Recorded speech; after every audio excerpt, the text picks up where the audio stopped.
E aí, galera, beleza? Chegamos firmes e fortes ao último episódio da nossa 4ª temporada. No último capítulo do livro, o autor vai fazer alguns agradecimentos. Então a Lavínia deu a sugestão de revisar todo o livro e que todo mundo do grupo trouxesse pontos que ainda tinham ficado com dúvida. Toda vez que a gente relê o livro, a gente percebe que ele sempre acrescenta algo a mais. A gente consegue pensar, refletir, analisar e trazer diversos pontos da discussão para nossas pesquisas também. Então, para finalizar a temporada, a gente decidiu fazer uma discussão mais geral, com base nas nossas dúvidas sobre o livro. Só uma pequena observação. Assim como aconteceu no episódio 4, o áudio da reunião mesmo ficou bem ruim. Então a gente regravou as discussões e eu vou narrar elas aqui para vocês.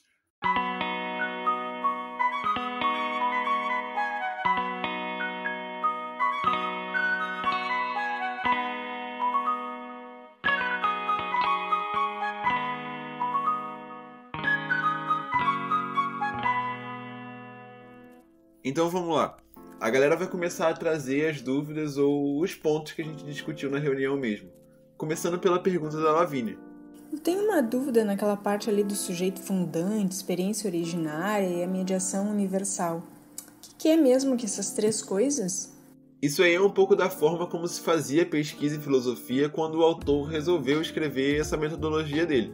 No período do Foucault, quando ele começou a ser pesquisador, as pesquisas em ciências humanas eram feitas com base nessas três coisas. Que existia uma verdade sim, que ela era atribuída ao sujeito que existia de forma inata e que as verdades eram transcendentais. Isso é, que havia uma verdade única e que ela precisava ser descoberta. Então era só os pesquisadores, por meio das suas análises, descobrirem essa tal verdade. Esse era o jeito que existia e a partir desse livro o Foucault começa a colocar essas coisas em questionamento. Tá. Isso tudo, essas três ideias que embasavam as pesquisas, se aproximam do pensamento científico, né? Do pensamento moderno. É, isso aí mesmo. A Tanice tinha falado numa outra reunião que essa ideia é bem moderna, totalmente aliada ao pensamento científico.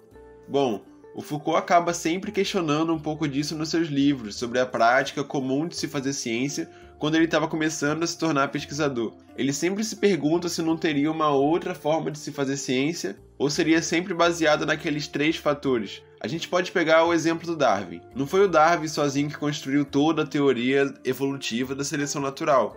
Ele separou várias outras pesquisas, leu bastante coisa, viu muita coisa que já existia, separou várias temáticas e foi analisando seus materiais. Nunca foi ele sozinho, nunca é um sujeito sozinho, do tipo que pensa: hoje eu vou criar uma teoria inovadora, a teoria da evolução. Não é assim que as coisas acontecem na história, né? Mas é assim que parece quando a gente vê nos livros. Quando ouve as histórias sobre as descobertas científicas, parece que é um acontecimento assim, do nada, uma experiência única que aconteceu num dia que o cara estava iluminado e aí já era. Se deu toda uma nova teoria e a ciência progrediu. Aqui na metodologia genealógica, fiquei pensando assim, fica mais além de compreender só essas práticas discursivas, né? Porque parece que também a gente olha as não discursivas. Seria isso? Eu fui pesquisando alguns sites que falam da genealogia e cheguei numa definição que dizia que a genealogia associava essas práticas discursivas e não discursivas. É por isso que eu fiquei pensando se as condições de possibilidade que são citadas nessa metodologia seriam essas práticas, então, não discursivas e discursivas.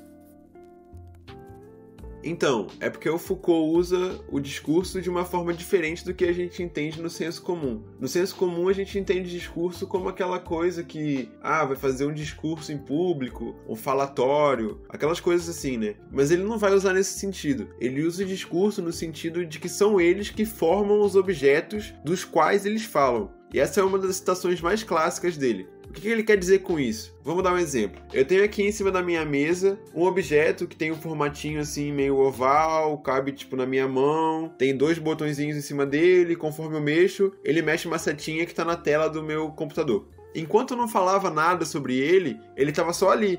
Ele é uma coisa que não tem nenhum discurso por trás dele. Nada foi dito sobre ele ainda. Mas aí no momento que eu começo a falar sobre ele, eu dou um significado para ele, eu mostro qual é a função dele, para que ele serve, e eu chamo ele de mouse, eu já estou descrevendo esse objeto. Então eu estou passando a colocar esse objeto no mundo, digamos assim. Então eu estou desenvolvendo uma prática discursiva sobre ele, eu estou produzindo ele. Então as práticas discursivas são assim. Quando a gente fala sobre os objetos, a gente está produzindo eles, a gente está descrevendo eles.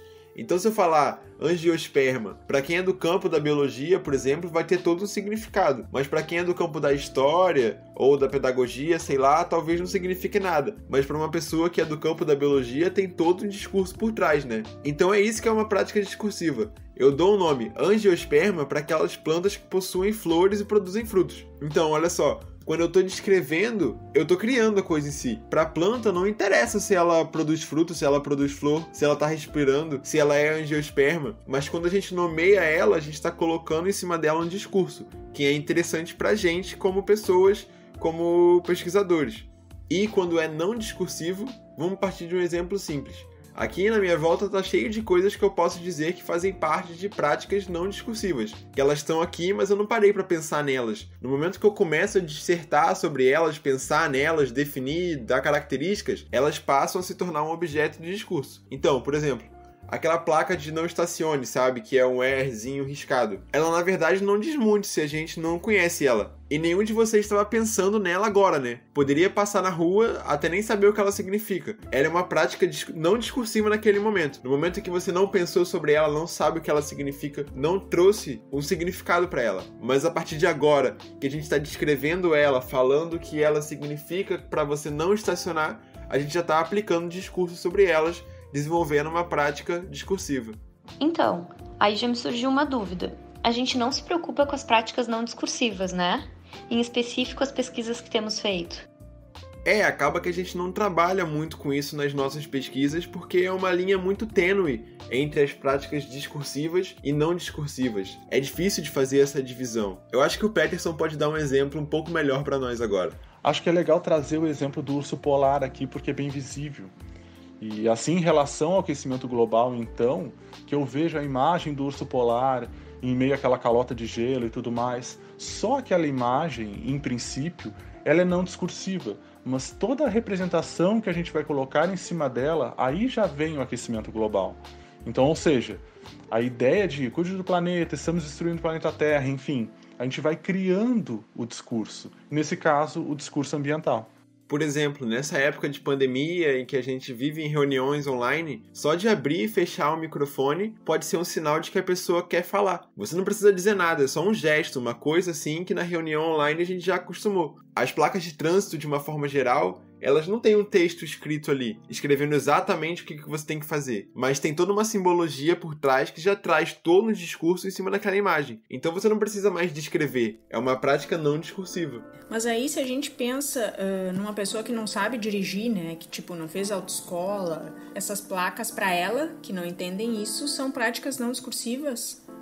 Não, né? Na verdade, essas placas não significam nada. Pode ser. Se a pessoa não está dentro daquele entendimento, as placas não vão significar nada para ela, nem discursivamente, nem não discursivamente.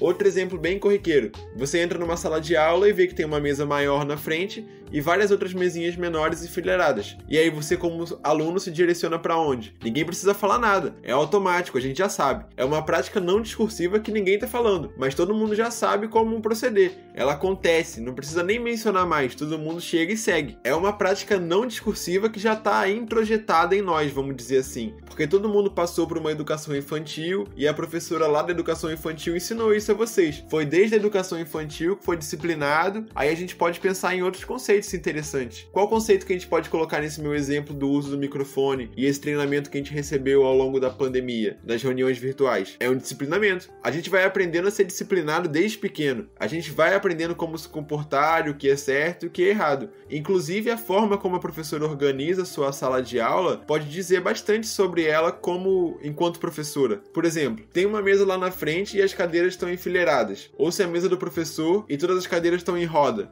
Isso já fala muito sobre a vertente pedagógica que aquela professora segue, usando práticas não discursivas. É o discurso daquela professora, a teoria que ela segue, tá tudo ali fazendo parte do discurso dela só no simples ato de organizar a sala de aula em fileira ou em roda. Semana passada a gente ficou discutindo sobre esse negócio da análise crítica. E aí o autor fala bastante no texto que é essa análise crítica, né, que coloca em prática uma ideia, tipo assim, mais simplista de analisar o discurso, seria essa parte crítica. Daí na análise crítica é só isso mesmo, meio que é só ele puro, vamos dizer assim, né? Sem considerar o contexto histórico, vamos supor. E aí a genealogia que carrega toda essa parte crítica junto com a história. Enfim, achei um pouco confuso essa parte. Podia retomar.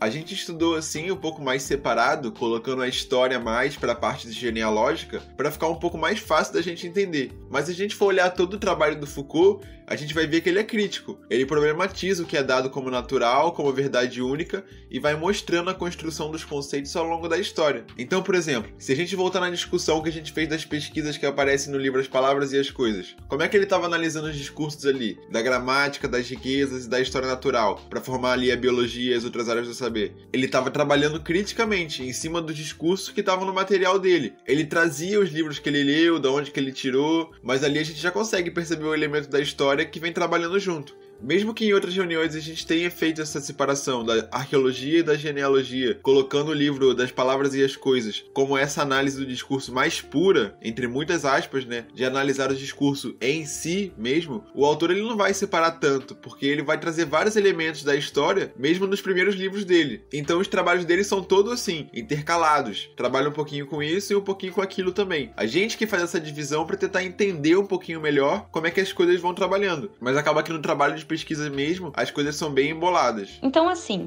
trazendo para minha pesquisa, na parte da metodologia, por exemplo, eu posso dizer que eu utilizei algum conceito de arqueologia, do discurso, aquela ideia da caixa de ferramentas.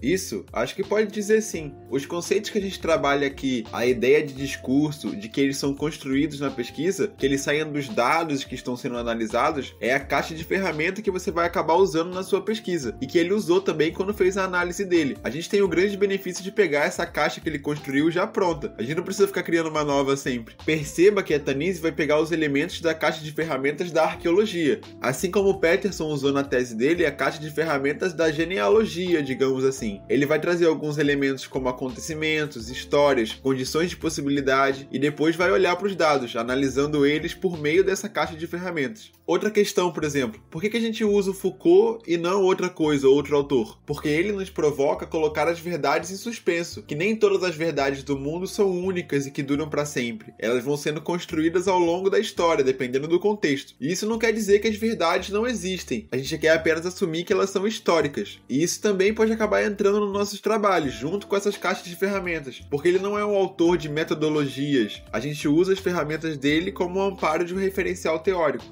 Conforme trabalhamos, vamos pegando essas ferramentas e escrevendo as pesquisas e fazendo as análises. Aí colocamos então em funcionamento todo o referencial teórico metodológico, porque às vezes, aqui nas reuniões e discussões também, a gente consegue pegar a moral da coisa, mas depois vai conseguir mesmo efetivamente entender bem só quando a gente precisa escrever. E acaba que é nesse momento que a gente coloca tudo em operação. O autor mesmo tem muitos conceitos, são muitas coisas, esses próprios conceitos vão se alterando ao longo da obra dele, né? E de novo, daí é só trabalhando que realmente a gente consegue entender. Pois é, acaba que é bem assim mesmo como o Peterson falou. Não é mágica. A gente tem que ler, reler, escrever e por aí vai. Pois é, né? Tem isso. Quando a gente lê o livro assim isolado, de estar fazendo algum trabalho, alguma pesquisa, tu nem pega direito o conceito e tal, né? Às vezes fica com algumas dúvidas. Mas depois, quando a gente está fazendo a nossa análise, né? Pesquisando ali, analisando os nossos dados no nosso trabalho específico, tu volta no texto de ler de novo e aí tu pensa, pô, agora sim, super saquei. E aí tu consegue usar o conceito no trabalho. Então, juntando isso tudo e fazendo um fechamento, muitas vezes a gente acaba lendo o autor e fica pensando que ele parece estar muito distante da nossa realidade, né? Do mundo real. Mas a gente consegue aqui, muitas vezes, pelas nossas discussões, colocar esses entendimentos, conceitos ou ferramentas em prática. Por exemplo, essas discussões que a gente tem feito em função dos discursos, em especial as que remetem àquela primeira pergunta em que o autor levantou no início do livro e que atravessou toda a nossa temporada. Qual o perigo dos discursos se proliferarem? Qual é o medo disso acontecer? Acho que a gente já discutiu bastante isso nos outros episódios, tanto que não é mais novidade pra ninguém. Mas só pra gente ver como é que a gente consegue articular isso tudo, e como o Peterson falou antes, colocar em operação, os discursos estão todo o tempo nos formando, né? Eles nos atingem, nos atravessam, nos produzem, formam a nossa subjetividade. E se a gente comparar essa proliferação de discurso na época do Foucault com a nossa de agora, a gente vai conseguir ver grandes diferenças, porque o autor estava num período em que não tinha toda essa proliferação discursiva diferente de hoje, que novos discursos se proliferam a todo momento e numa velocidade absurda. Se a gente pensar no que temos agora, se a gente pensar no que a gente tem agora, com discursos sem sentido emergindo, sem respaldo em nenhuma pesquisa séria, discursos prejudiciais à sociedade ou mesmo a grupos específicos, poderíamos dizer a ele que hoje tem algum problema sim. É mais difícil de aceitar que essa proliferação não tem perigo nenhum. Tem muitos. No nosso contexto pandêmico atual, alguns discursos trazem sim problemas. Na época do Foucault podia até não ter, mas hoje é tanta dispersão de coisas que a gente acaba não sabendo mais onde se agarrar. Quer dizer, a gente até sabe que a gente deve seguir nessa questão do Covid, o discurso científico, mas muitas vezes a população em geral se perde nas decisões. Quem eu tenho que seguir? Aonde que eu tenho que me agarrar para conseguir preservar minha própria vida? A gente tem diferentes discursos e cada um deles precisa ser acionado para cada situação que temos que passar. Como por exemplo agora, a gente precisa seguir a ciência, a vacinação, a melhora dos sintomas, a melhoria do convívio. Tudo isso hoje precisa sim se pautar ainda no nosso discurso científico. Bom, pessoal, chegamos ao fim de mais uma temporada. Gostaria de agradecer ao nosso grupo que segue na luta, pesquisando, trabalhando e proliferando conhecimento. Gostaria de agradecer também a você que nos ouviu e nos acompanhou até aqui. Na próxima temporada, a gente vai trabalhar com o livro do Roberto Machado, Foucault, a Ciência e o Saber. Então já vai lendo aí para acompanhar. Se você está ouvindo o Pensando com Pense no YouTube, se inscreve no nosso canal. Ah, você está ouvindo no Spotify? Então segue a gente. E não esquece também de seguir a gente nas redes sociais, @Grupo Pense. Um grande abraço e até a próxima!